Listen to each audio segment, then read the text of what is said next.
This is cask ale, or real ale, pulled from a beer engine, conditioned in a firkin, and served the way the British have done it for hundreds of years.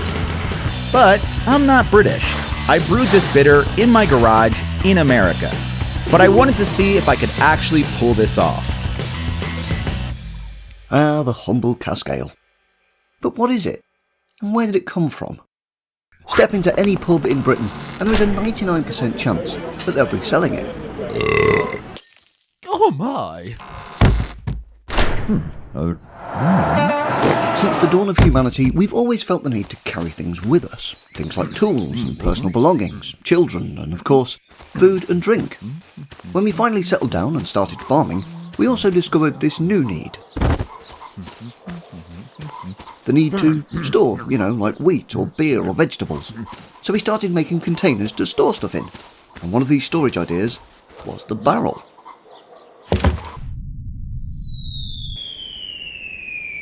The oldest evidence we have for barrels lies in ancient Egypt, where a painting on the tomb of Hesi-Ra shows a picture of a barrel which is depicted in a very similar way to what we think of as barrels today. Skip forward a few thousand years to the Romans, where Pliny the Elder, no, not the beer, reports that both Romans and Gauls were making barrels to store wine in.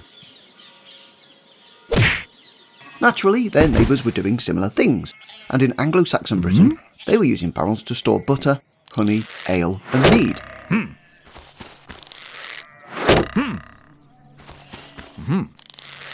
And eventually with time, with tweaks to a well-known formula, the cask was born.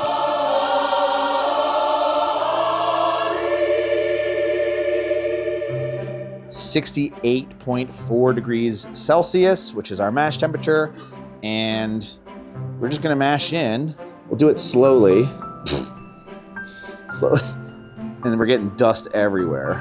And just worry about the dough balls later. Since we're doing like a full volume mash, I really don't have like a dough ball issue.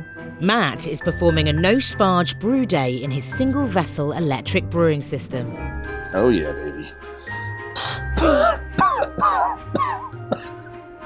Oh yeah, you can see dough balls. Hold on. Are they coming up? Oh, there's one. That's a monster. Smash. And this is all the malt. Matt's best bitter will be a delightful combination of Simpsons Maris Otter Pale Ale malt and Thomas Fawcett's medium crystal malt for some added colour and hints of sweet toffee. For the hops, he's staying true to this English bitter by adding some East Kent Goldings for bitterness and a little more for some lovely flavour and aroma. You know what I forgot to add? The water salts.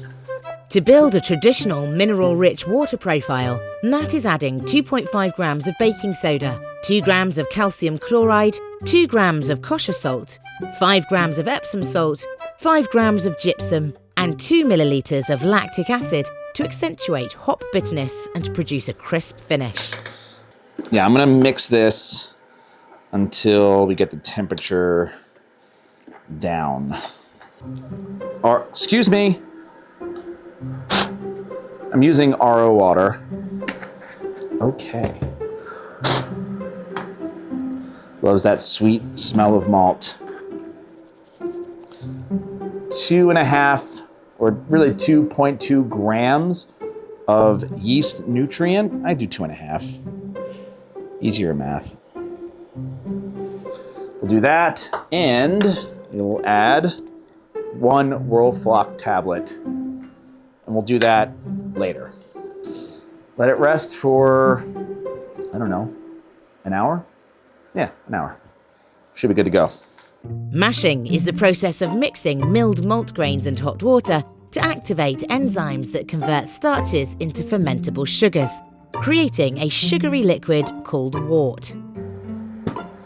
All right, we've been mashing for about an hour. I'm gonna shut off the pump, keep the heater on for now.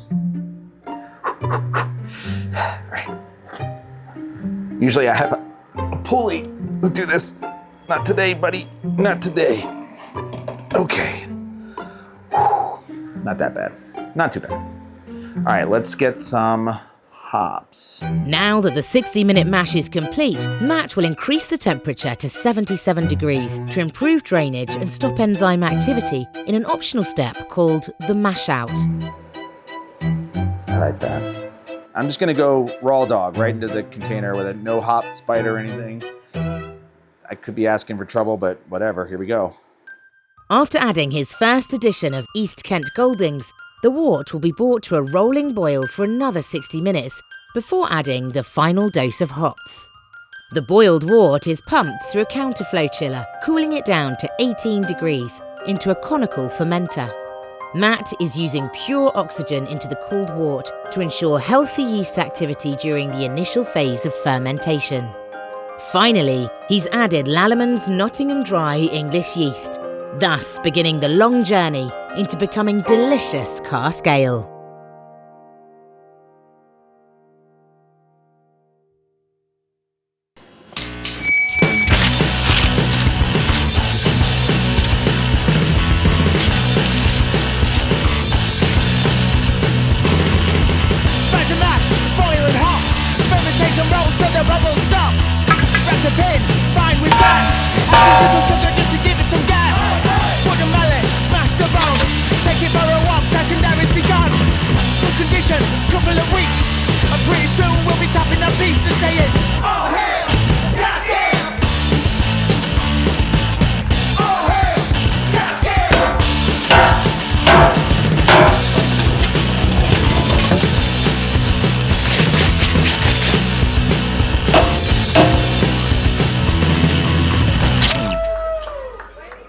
So we've gotten this far. It's the moment of truth. I'm gonna pour myself a pint, see how it tastes.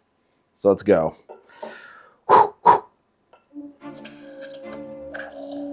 Oh yeah. First pull looks good.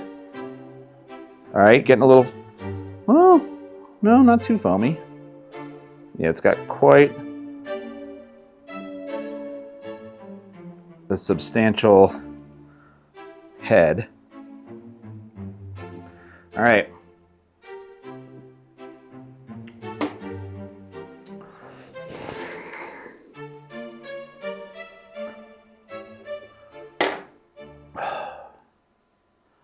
What? Why don't I do this more often? It's literally my favorite way to have beer, and it tastes exactly like, well, I mean, it is. It's exactly like a real cask ale. It's bitter. It's malty, but not like super sweet malty. It's got a dry finish. It is very easy to drink. It's carbonated a little tiny bit. Hold on. This rules. This was so worth the investment. I get it. This is overkill. But if you're not gonna do this, do a nitro stout faucet with a nitro tank or beer gas or something, because having like an English best bitter, an ordinary bitter, dark mild, or a stout, a porter, whatever, I think it's totally worth it. Anyway, what else can I say?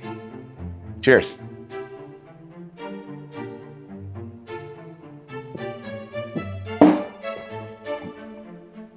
Bye.